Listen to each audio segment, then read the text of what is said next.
Hi all students, welcome to Telikilaas. I am Asha Miss from Villa International High School. Now this lesson is for grade 12 business studies. We will be starting with unit 3. Unit 3 is called business decisions and strategy. Now let's have a look at the unit description. Now this unit is a little different from your previous units. It's a more technical unit where a lot of matrices and calculations are involved, and also your paper structure is different. Now in section A, you will have a case study, and then you will have questions from A to E.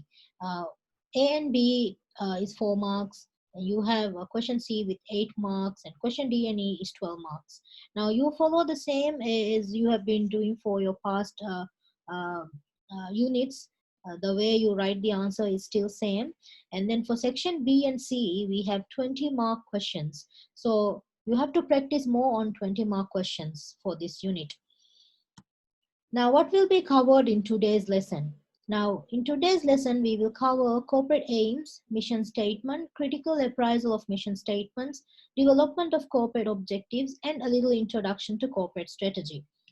Now, by the end of the lesson, students must be able to differentiate between corporate objectives and corporate strategies and understand mission statement and its importance to businesses. Now, looking at corporate objectives and strategy, now this is the hierarchy that you have to keep in mind. First, it is always the corporate aims, then comes the corporate objectives, and then we develop the corporate strategy. So this is the order in which the company will make their decisions. Now, what are aims? Our aims are the generalized expressions of our ambitions. Aims may change significantly over time.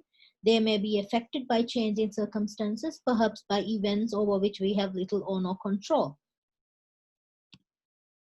Business aims. All businesses have aims. These are the things the business wants to achieve in the long term. The aims of a business are less specific than its objectives and can be expressed as a vision. A business will often communicate its objectives through a mission statement. Even the business aims can also change over time. They might have previously a different aim, and then once they achieve it, they might want to have another aim. So it can also change. Now, what is mission statements? Now, mission statement states the business main purpose. It may also reflect goals and values. Mission statements relate primarily to corporate aims. It is a written version of the organization's main aim or purpose, short in length and usually passionate in nature. So, like I said before, mission statement is very much linked to the company's aim. Now let's have a look at Coca-Cola's mission statement. According to its website, the enduring mission of the world's top brand Coca-Cola is to refresh the world, to inspire moments of optimism and happiness, to create value and to make a difference. Now, do you think you feel all of these things when you drink Coca-Cola? Well, for me, it does. Once I drink a cup of Coca-Cola, I feel very refreshed.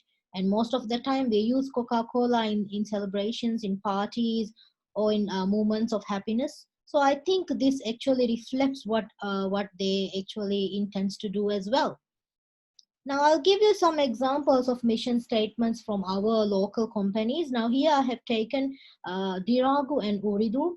Dirag's mission says to lead the market through excellence in customer experience. And in Uridu it says enriching people's digital lives.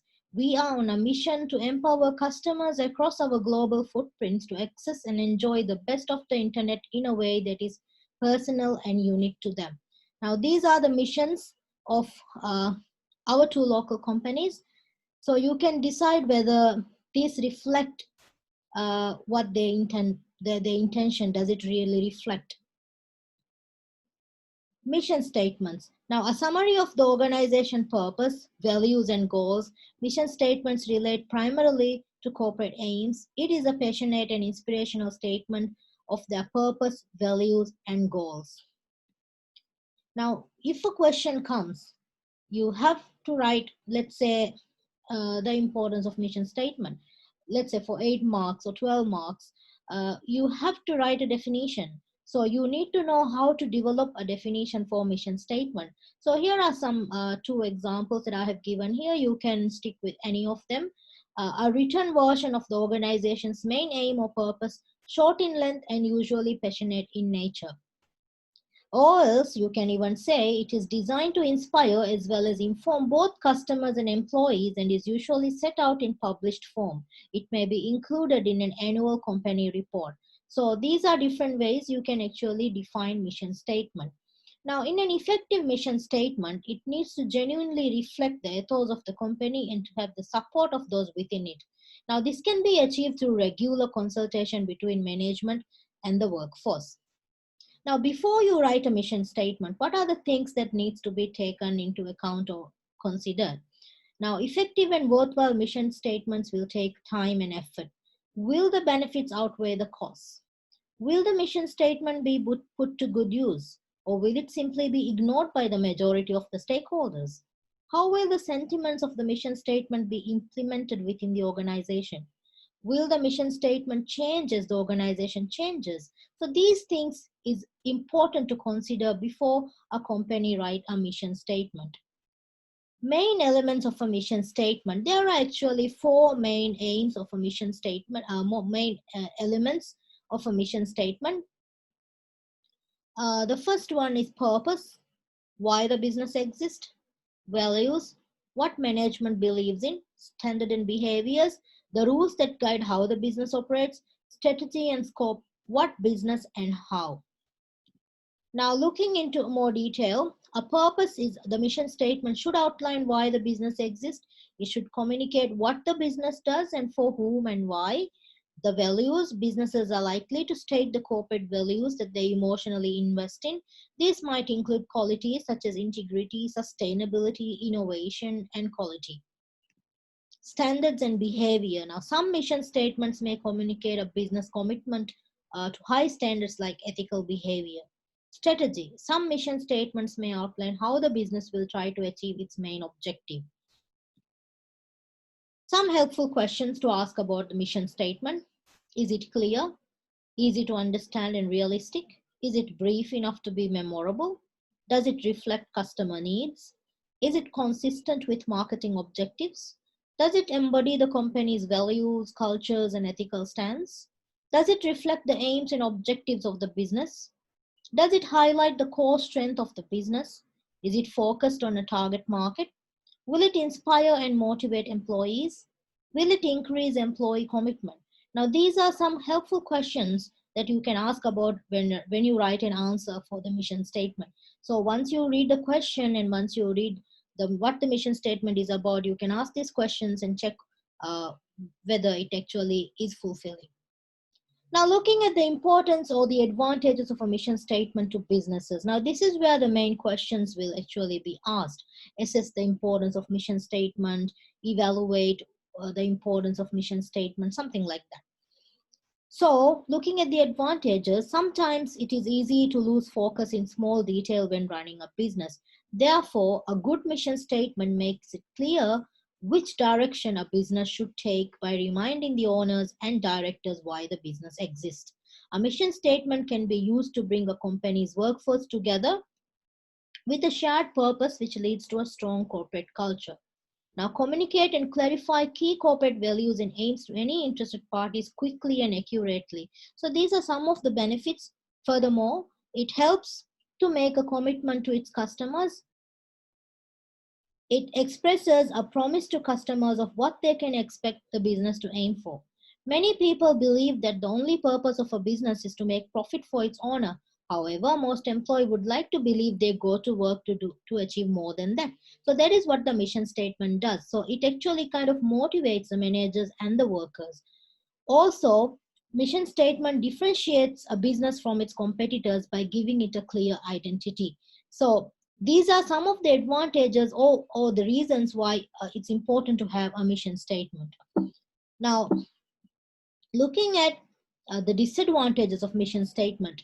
Now, this is basically the evaluation part of your answer. Usually, it includes a company's moral or social value and how it wants the public to view its operation. But if the mission statement is too ambitious, it can harm its employees' ability to meet stated goals and feel demotivated. It may also be irrelevant to employees, customers at times. Not all the customers or employees would care to look and learn the mission statement. So for them, it might not be so important. It must be constantly assessed to ensure they have continued relevance for the business. Sometimes, like I said before, if the aim of the company is already achieved and they are looking for new things to do, then their old mission statement might not be relevant for them for right now. So it needs to change. So it constantly should be assessed to make sure that it's relevant for the business. And a good mission statement does not guarantee any success. Now, there's also a disadvantage. Now, moving on to corporate objectives. Now, from aims to objectives, we move from aim, we were talking about aim, so now we move on to objectives. An objective is simply a goal or target that someone sets out to achieve. Individual objectives usually relate to our personal and professional lives. Now, it's not only the businesses, ourselves also. We also have aims, we also have objectives. For example, Tom needs to pass A-level. Tom needs to get at least 4 A's in Edexcel A-level exam in 2021. Now that is Tom's objective. That is Tom's aim. Corporate aims and objectives. Now when the word corporate comes, corporate refers to the organization as a whole. A corporate aim is a general statement about what a business is trying to achieve, and it should provide a clear focus for setting more specific objectives. Corporate aims are generalized reflections on the core purpose of a business and its intended long-term direction. For example, a business might aspire to be the world's leading global premium airline, the number one coffee retailer in the city. So these are aims and objectives that a company might have. Now, corporate objectives are objectives set by senior managers and directors of a company. It should be specific to the company, its particular history and vision of the future, and fit well with its mission statement. So, objective of the company should not be something different that is stated in the mission statement. It should be same and reflect same. Common corporate objectives of most businesses are profit motive, growth, diversification, survival, creating new products or processes, improving market share, ethical behavior. Right now, in this COVID situation, most of the companies' corporate objective would actually be now to survive. Maybe previously they might have profit as a motive, but now, right now, they will be focusing on just surviving. Now, how do we write objectives? In order to write objectives, it needs to be smart. SMART stands for one, the S letter is specific. Objectives should define clearly what the business plans to do and include reference to sales revenue or to cost and profit. It has to be specifically stated what your objective is about. Is it about market share? Is it about sales revenue? Is it about cost? And so on. Measurable. Objectives should also be expressed in quantifiable terms. You should give a number to it. If you want to increase sales revenue, by how much? If you want to cut down cost, by how much? Is in a percentage, or just some numerical number should be given. Agreed. By all those involved in ensuring that objectives are achieved must be happy about the objective and understand what it means for them. So it should be agreed by all the people in the business. Realistic. Objective should be sufficiently ambitious, providing a challenge, but not too difficult. Now, you cannot set a very high goal to achieve. For example, increase in 50% of market share in 1 year, which is really not very possible because such a short time you might not be able to. So it will be too challenging and this can more demotivate the workers. Timing. Clear deadline should be set. You cannot simply say we want to increase 50% of market share and that's it. No, you should tell how many years, how many months you are going to do take to achieve that. So clear deadline should be set. For example, increase in profits by 10% within 2 years. So that the companies, the staff will know what is expected out of them. Objectives can be set at departmental and functional level as well. Now, when we move into departmental and functional level, the objective become more specific, especially to the departments. Now, these set the daily goals that may include the human resource department, finance, operations, logistics, and marketing department. So these all refer back up to the hierarchy to the corporate objectives and mission statements so that the goals and activities of the business are consistent.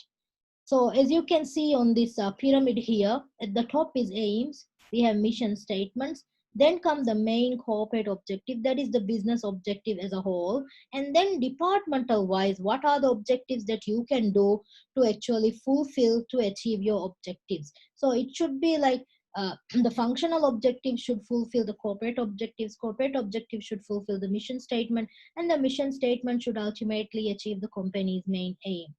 It's important to note that objective setting may be different between small and large firms.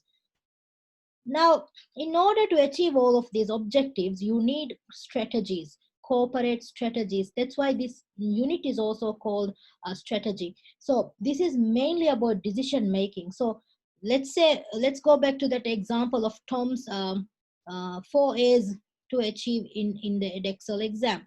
Now that is his objective. In order to achieve that, he needs to do some things. That is called strategy. So businesses also likewise, they can have an objective, for example, increase market share. But in order to achieve the market share, what are the things the company needs to do? Now businesses have aims that they hope to achieve through their stated objectives. However, it requires, like I said before, a lot of planning. This planning to achieve corporate objective is known as strategy. Now corporate strategy refers to the planning and activities, planning and activities that is done to achieve the objective set. The first part of the process involves using analytical tools to understand the current position of the business. The next part involves evaluating where the business wants to be.